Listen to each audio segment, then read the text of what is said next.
Good morning, কেমন আছো সবাই বন্ধুরা? আশা করি সবাই খুব ভালো আছো। আজকে নতুন একটা ভিডিও নিয়ে তোমাদের কাছে চলে এসেছি। দেখো, সকাল সকাল উঠে তোমাদের গাছপালা তো একটু দেখায়, আর সাথে আজকে একটা নতুন জিনিস দেখাবো। দেখো, মাঠে ধান ওঠার সময় হয়ে গেছে, আর ওয়েদারও খুব খারাপ চলছে, কয়েকদিন ধরে বৃষ্টি চলছে, তো তার জন্য চাষিদের তো খুবই সমস্যা হয়ে গেছে। তো এই দেখো, গ্রাউন্ডটায় ধানগুলো এইভাবে মাঠ থেকে কেটে এনে এখানে রাখা হয়েছে। তারপর এখানটাকে ভালো করে ঢাকা দিয়ে এখন রাখা হবে। যতক্ষণ না রোদ উঠছে ততক্ষণ ধানগুলো ঝাড়া যাবে না। তো যাই হোক, চলো, আমার বাড়ির কাজ হয়ে গিয়ে পুজোটা কমপ্লিট করে নিয়েছি আজকে খুব তাড়াতাড়ি, দেরি খুব একটা হয়নি। সকাল সকাল এখন উঠে পড়ছি, যেহেতু মেয়ের মর্নিং স্কুল, তো সেই জন্য সকাল সকাল উঠে পড়ছি। তো তার জন্য আমার বাড়ির কাজগুলোও বেশ তাড়াতাড়ি হয়ে যাচ্ছে। তো এটা একটা ভালো জিনিসও আমি বেশ শিখলাম, যে তত সকালে উঠে পড়বে তত তাড়াতাড়ি সব কিছু গুছিয়ে কাজ করা যাবে। আর এই দেখো, মাটির বাড়ি এটা। এখনো পর্যন্ত এই বাড়িটাকে কেউ থাকে না, কিন্তু বাড়িটা রয়ে গেছে। আর এই বাড়িটাকে কত গাছ এইভাবে ঘিরে নিয়েছে দেখো, আর কি সুন্দর সুন্দর সাদা সাদা ফুল হয়েছে, দেখে বেশ ভালো লাগলো। তাই তোমাদের জন্য একটু ক্লিপ তুলে নিলাম। আমাদের গ্রামে এরকম অনেক গাছ আপনিই হয়ে যায়, তাদেরকে যত্ন করো আর না করো। দেখো, ঠিক যেমন এই গাছটা ধূত্র গাছ, এই ধূত্র ফুল কত প্রয়োজনীয় বলো শিব পুজোর জন্য। তো এগুলোকে আমাদের কোনো মেনটেন কিছু করতে হয় না, এগুলো বাড়ির আনাচে কানাচে তৈরি, মানে আপনি গজায়। এই দেখছো, আমার বাড়ির বাইরেই ওটা হয়েছে। অনেকে এই গাছটা থেকে ধূত্র ফুল নিয়ে গিয়ে মহাদেবের মাথায় অর্পণ করে। তো আমাদের গ্রামের পরিবেশ ঠিক এরকমই, সব কিছুই হাতের কাছে সহজলভ্য। তো সেই জন্য আমাদের কোনো কিছু যদি মানে কিনে খেতে হয়, যে কোনো জিনিস যেগুলো আমাদের গ্রামে অ্যাভেলেবেল, তো আমাদের একটু খারাপ লাগে, নিজেদের একটু মনে হয় যে এগুলো কিনে খাবো, যেগুলো আমাদের গ্রামে এইভাবে পড়ে থাকে। আর আম গাছটা দেখো, কত আম এসেছে, কাঁচা আম। যখন ইচ্ছা হচ্ছে এই গাছটা থেকে একটা করে কাঁচা আম পেড়ে চলো আম ডাল বানাই, আম টক বানাই, কোনো কিছুই অসুবিধা হচ্ছে না। আর আমি তো দেখেছি শহরে আমি অনেকটা বছর থেকেছি। তো ওখানে যা কিছু চাই তোমাকে সেই কিনে খেতে হবে, কোনো জিনিসটা তোমার হাতের কাছে নয়। যেখানে গ্রামের মানুষরা এই দিক দিয়ে অনেকটা মানে ভালো সুখী আছে। তো আমি এখানে থেকে এখন আমার তো বেশ ভালো লাগছে যে সব কিছু। আর এই দেখো, আমি শিউলি গাছটার নিচেই দাঁড়িয়েছিলাম, শিউলি গাছটায় অনেক ফুল এসছে। গরমকালে যে শিউলি ফুল হচ্ছে, এটা একটু আশ্চর্যের ব্যাপার, ওয়েদারের তো পরিবর্তন হয়েইছে, বোঝা যাচ্ছে। তো তোমাদের একটু আগেই বললাম, কোনো জিনিস আমাদের কিনে খেতে হলে একটু গায়ে লাগে, কারণ আমাদের সব কিছুই চাষের জিনিস। যেমন আলু দেখো, আমাদের মাঠের আলু, মাঠ থেকে চাষ করে সেগুলোকে স্টোরে রেখে দেওয়া হয়, অর্থাৎ কোল্ড স্টোর যেটাকে বলে, যেখানে আলু মজুত করা হয় সারা বছর ধরে। তো আমাদের আলু কোনোদিনই কিনে খেতে হয় না। আর এই 2 কেজি 1 কেজি আলু কিনে আমাদের ঠিক পোষায় না, জানো। আমরা ওই বস্তা বস্তা আলু আমাদের নিজেদের স্টোর করে রাখি, যখন দরকার পড়ে সেখানটা নিয়ে এসে আলুটা এইভাবে ঢেলে রাখি, যত ইচ্ছা তুমি আলু ব্যবহার করো আর কি। তো আজকে রান্না করছিলাম পটল আলুর ঝোল। এই সময় তো পটলটা খুব খেতে ইচ্ছা হচ্ছে, ভালোও লাগছে, নতুন সবজি উঠেছে এটা। তো সেই জন্য ভাবলাম আলু পটলের একটু ঝোল ঝোল তরকারি করি, তাহলে আর ডাল করতে হবে না, কারণ ডালটা না খুব নষ্ট হয়, যতবারই আমি ডাল করি একটু করে ডাল নষ্টই হয়ে যায়। তো আজকে ভাবলাম ডালটা আজকে থাক, আজকে আর ডালটা করব না। তো পটলগুলো একটু ভালো করে ভেজে নিচ্ছি, তারপর আলু দিয়ে কষে, এই দেখো আমার পটলের ঝোল রেডি। বেশিক্ষণ লাগবে না, আদা রসুন বাটা দিয়েই করেছি। সেদিন শুক্রবার ছিল, যার জন্য আমার অসুবিধা হয়নি, রসুন দিতে পেরেছি, না হলে নিরামিষ করতাম। আর সাথে ভেন্ডি ছিল কয়েকটা, এই কয়েকটা ভেন্ডিতে সবজি বানানো যাবে না, তার জন্য ভেন্ডিগুলোকে আমি একটু ভেজে নিয়েছি। সামনে শুকনো ভাতের সাথে শুধু ভেন্ডি ভাজা খুব ভালো লাগে। আর আমার হাজবেন্ড ভেন্ডি ভাজা খায়, ভেন্ডির কোনো সবজি করলেও খেতে চায় না। তো মেয়েকে নিয়ে সারাদিন এইভাবেই টুকটুক করে কাজ চলছে। এখন দেখো, গরমের ছুটি পড়েছে তো আমাদের ওয়েস্ট বেঙ্গল বোর্ডে, সেই জন্য পাড়ার মেয়েদের স্কুল অফ হয়ে গেছে। মেয়ের সাথে যারা খেলাধুলা করে তাদের এখন স্কুলের ছুটি পড়ে গেছে, তো তার জন্য দেখো আমার মেয়ের কাছে এসেছে, একসাথে খেলা করছে। তো এটা একটু আমার কিছুক্ষণের জন্য একটু রিলিফ বলতে পারো। যতক্ষণ মেয়ে খেলাধুলা করবে ততক্ষণ আমার এদিকে কাজ রান্না বান্নাটা হয়ে যাবে শান্তি করে। না হলে ওই মেয়েকে নিয়ে দুষ্টুমি করে প্রচণ্ড, তো কোনো কাজই ঠিকমতো টাইমলি করতে পারি না, একটু লেট হয়ে যায়। তো যাই হোক, আজকে এখন কয়েকদিন ওর সাথেই একটু খেলাধুলা করছে। তো রান্নাবান্না হয়ে গেছে, বড় মেয়ে স্কুল থেকে ফিরবে সেই জন্য বাইরে একটু গেলাম। বাইরে গিয়ে দেখছি দেখো এই সজনে ডাঁটা গাছ, এটা কত ডাঁটা হয়েছে, প্রচুর ডাঁটা হয়েছে বাড়ির সামনেই গাছটা।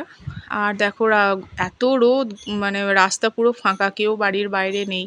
আমার মেয়ে আসবে সেই জন্য অপেক্ষা করছিলাম, ছোট মেয়েও ওয়েট করছে, দেখো আসছে। স্কুল ছুটি হয়ে গেছে ওদের, এখন 11:30টায় ছুটি হয়ে যাচ্ছে, একদম ভরপুর রোদ এই টাইমটা। তো যাই হোক, এই বাড়িতে ঢুকে গেলে তো আর কোনো টেনশন নেই, সারা দুপুরটা রিল্যাক্স করতে পারবে। মর্নিং স্কুলটা সেই জন্যই করা, না হলে তো সেই বিকেল হয়ে যায়। মেয়ে তো খুব ক্লান্তই হয়ে পড়ছে, কারণ প্রচণ্ড রোদ গরমটা পুরো পেরিয়ে আসতে হচ্ছে। তো বাড়ি এসে ও স্নান করবে, তারপর খাওয়া দাওয়া করে রেস্ট। আর আমরা সবাই একটুখানি ন্যাপ নিয়ে নিয়েছিলাম দুপুরবেলা। তো ঘুম থেকে উঠে দেখো চোখে মুখে জল দিয়ে বাইরে কিছু কাজ আছে, জামা কাপড়গুলো একটু তুলে নিয়ে আসতে হবে। তার আগে ছোট মেয়ে বললো আমি জুস খাবো, যেহেতু বাইরে ফ্রিজে দেখেছে মাজাটা রাখা আছে, সেহেতু ওর ডিম্যান্ড আমাকে একটু জুস দাও। তো ঘুম থেকে উঠে আমারও মনে হলো যে একটু খাই, তো মেয়েকে একটু কাপে করে দিলাম অল্প করে। বেশি খেলে এগুলো সমস্যা হয়, তো অল্প অল্প করেই দিলাম, আর সাথে আমিও 1-2 ঢোক খেয়ে নিলাম। তো বেশ ঠান্ডা ঠান্ডা, ঘুম থেকে উঠে এমনিই জল খেতে ইচ্ছা হয়, তো যেহেতু রয়েছে তো ঠান্ডা ঠান্ডা খেয়ে নিলাম 2-1 ঢোক। আর বড় মেয়ে তো একদমই এসব খেতে চায় না। চলো এবার ফ্রেশ হয়ে গেছি, এবার একটু বাইরে গিয়ে রোদ্রে, এখনও দেখলাম ভালোই রোদ জানো তো, মানে সূর্য পিছন পশ্চিম দিকে ঢলে পড়েছে, তারপরেও রোদের তেজ প্রচণ্ড। জামা কাপড়গুলো তো প্রায় শুকিয়েই গেছে, জামা কাপড়গুলোকে একটু তুলে আনি। এই দেখো সূর্য তো ওই দিকে চলে গেছে, কিন্তু এখনো এত রোদ, কি বলবো। বিকেল হয়ে গেছে, এটা যদি শীতকাল হতো প্রায় অন্ধকার হব। যাই হোক, জামা কাপড়গুলো তুলে নিই, জামা কাপড়গুলো আমার দুপুরেই তুলে নেওয়ার উচিত, কিন্তু আমি আর দুপুরবেলা রোদ্রে আর বেরোই না। বিকেলে ঘুম থেকে উঠেই আমি এই কাজটা করি। বিকালের জন্য তো কিছু কাজ রাখতে হবে বলো, সারাদিনই তো চলতে থাকে, তো সেই জন্য বিকেলের দিকে এই কাজটা আমি রেখেছি। জামা কাপড় দেখো আমার সব তোলা হয়ে গেছে, খুব একটা জামা কাপড় আজকে ছিল না, তো সেগুলো ঘরে নিয়ে যাই। ফোল্ড কবে করব জানি না, কবে মানে কখন, যখন যেরম সময় পাবো ফোল্ড করে নেব। তো ফিক্সড টাইম এখন আর কিছু নেই, মেয়ে হয়ে যাওয়ার পর থেকে যে একদম নির্দিষ্ট টাইমে কোনো কাজ করব সেটা আর হয় না, যখন যেরকম সময় পাই কি করে নিই।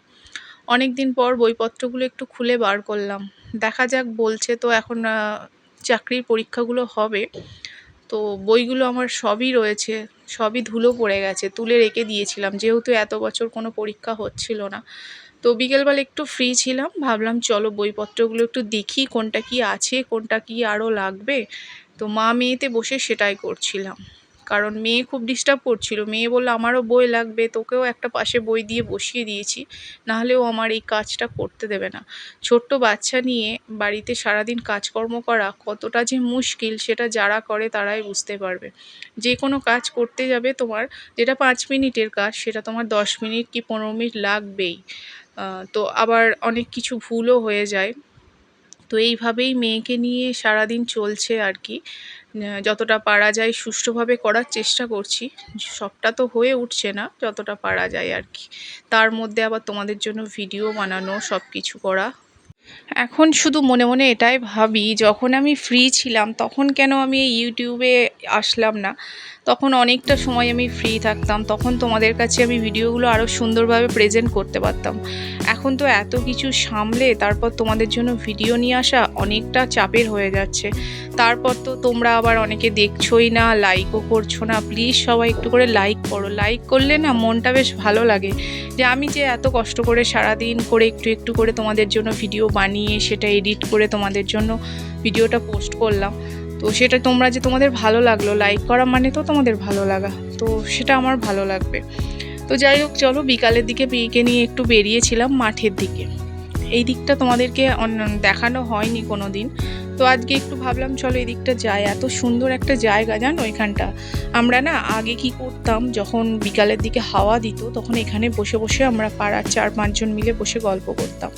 তো এখন আর সেই সময়টা তো আমি পাচ্ছি না, তো সেই জন্য এদিকটা আর আসতেই পারি না, অনেক দিন আসিনি। আর দেখো দেখো এই যে তাল গাছগুলো দেখছো না, এইগুলো আমাদের বাগানেরই তাল গাছ। তো কত তাল হয়েছে, সময় থাকতে থাকতে না পেরে নিতে হবে, তাহলে কাঁচা তাল খেতে খুব ভালো লাগে। এই গরমে তো কাঁচা তাল খেতে ইচ্ছাই করে। এই বাগানটা পুরোটাই আমাদের। আর এই যে দেখছো মাঠটা দেখছো কত সুন্দর, আম গাছ রয়েছে, লিচু গাছ রয়েছে, পুরো গাছে ভর্তি জায়গাটা। এখানে এসে বিকালের দিকে বসলে মাঠের পুরো হাওয়া দেয়, আর এই গাছপালাগুলোর নিচে বসলে খুব ঠান্ডা অনুভব হয় জানো। আমরা না ওই জন্য এখানে এসে বসে গল্প করতাম।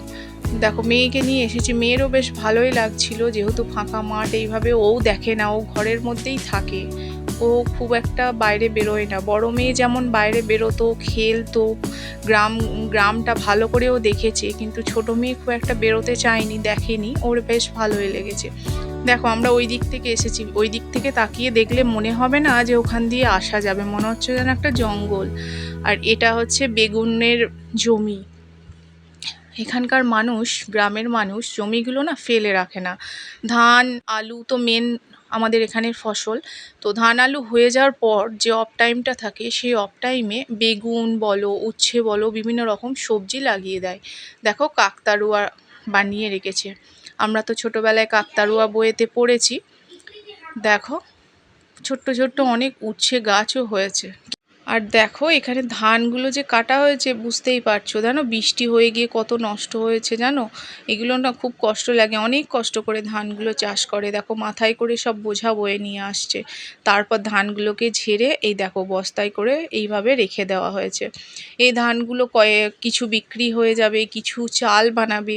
আমাদের গ্রামে চাল, ধান থেকে চাল নিজেরাই বাড়িতে বানায় জানো। আর এই যে খড়গুলো পড়ে আছে এগুলো জ্বালানি হিসেবে ব্যবহার করা হবে। তো চলো এবার গুটি গুটি পায়ে একটু বাইরে বাড়ির দিকে যাই, কারণ সন্ধে হয়ে আসছে। সন্ধ্যের দিকে আমাদের এই গ্রামের বনের মধ্যে থাকাটা খুব সেফটি নয়। বাঁশঝাড়টা দেখো কত সুন্দর, পুকুরের পাড়ে একদম ঢলে পড়েছে। প্রকৃতির অপরূপ সুন্দর যদি তোমরা পেতেই চাও, গ্রামের মধ্যে থাকলেই সেটা পাওয়া যায়। হ্যাঁ, কোনো জায়গায় বেড়াতে গেলে হয়তো আমরা সেটা নেওয়ার চেষ্টা করি, কিন্তু একটা গ্রামের মধ্যে থাকলেও এটা অনেকটা তোমার মানে প্রাকৃতিকভাবেই তুমি এই সৌন্দর্যটা উপভোগ করতে পারবে। গাছে আমগুলো তো একদম থোক থোক, এবারে প্রচুর আম এসছে, অনেক আম নষ্টও হয়ে গেছে। তো বাড়ি এসে দেখলাম পুরোহিত মশাই এসেছে। সেদিনের গৃহপ্রবেশের কিছু কাজ বাকি ছিল, কিছু কাজ মানে হোমের যে ছাইগুলো ছিল সেগুলো বাড়ির ঈশান কোণে একটা গর্ত করে পুঁততে হবে। তো পুরোহিত মশাই সেটাই এসে করছিলেন। 7 দিন হয়ে গেছে, 7 দিন পর্যন্ত সেই ছাইগুলো বাড়ির মধ্যে ছিল। এই দেখো আমাদের বাড়ির যে পিছন দিকের গলিটা রয়েছে না, খুব যেতে ওনার খুব অসুবিধাও হচ্ছিল, বয়স হয়ে গেছে আমার, কিন্তু কি করব, উনি ছাড়া তো এটা করতে পারবে না, কারণ অনেক কাজ, সবাইকে দিয়ে সব কাজটা যেটা হয় না, যে কাজটা পুরোহিত মশাই পারেন সেটা আমাদের দ্বারাই হয় না। তো যাই হোক, বাকি যে ফুল বা কলা পাতা পুজোর সামগ্রীগুলো ছিল সেগুলো পুরোহিত মশাই নিয়ে গিয়ে জলে অর্পণ করে দিয়ে এসছে। দেখো ঘট, ডাব, যেটা দুটো ঘট প্রতিষ্ঠান করা হয়েছিল, সেই ঘট দুটো, ফুল, ডাব সব কিছু জলে ফেলে দিয়ে আসা হলো। তো যাক, আজ পর্যন্ত অর্থাৎ সেই যে আমার গৃহপ্রবেশের পুজোটা হয়েছে সেটা এতদিনে সম্পন্ন হলো। মানে সব সেদিনই যে হয়ে গেছে এরকম নয়, বাকি রয়ে গেছিলো, এটা আজকে পুরো কমপ্লিট হলো। সন্ধেবেলা ঠিক দেখো ঠিক কী হারে মেঘটা এসে গেছে। জাস্ট আমার ওই অর্পণের মানে বিসর্জনটা হয়েছে, তারপর আমি বাড়ি এসেছি, আর ঠিক সেই এইরকম অবস্থায় একদম কালো অন্ধকার করে মেঘ এসছে, বিদ্যুৎ চমকাচ্ছে। তো দেখতে তো অসাধারণ লাগছে, একদম নীল আকাশ হয়ে গেছে, মানে ওই দিকটা যেটা আলো দেখতে পাচ্ছ ওই দিকটা এখনো মেঘটা জমেনি, আর এই দিকটা যে কালো হয়ে গেছে এই দিকটা পুরো মেঘ জমে গেছে।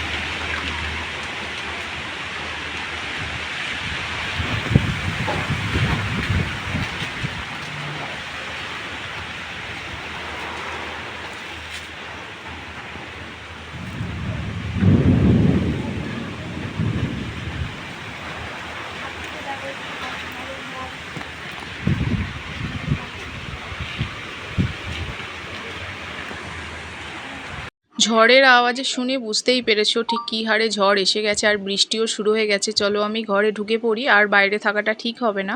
আর ব্লগটাও আজকে এখানে শেষ করছি। দেখা হচ্ছে নেক্সট ব্লগে। টাটা।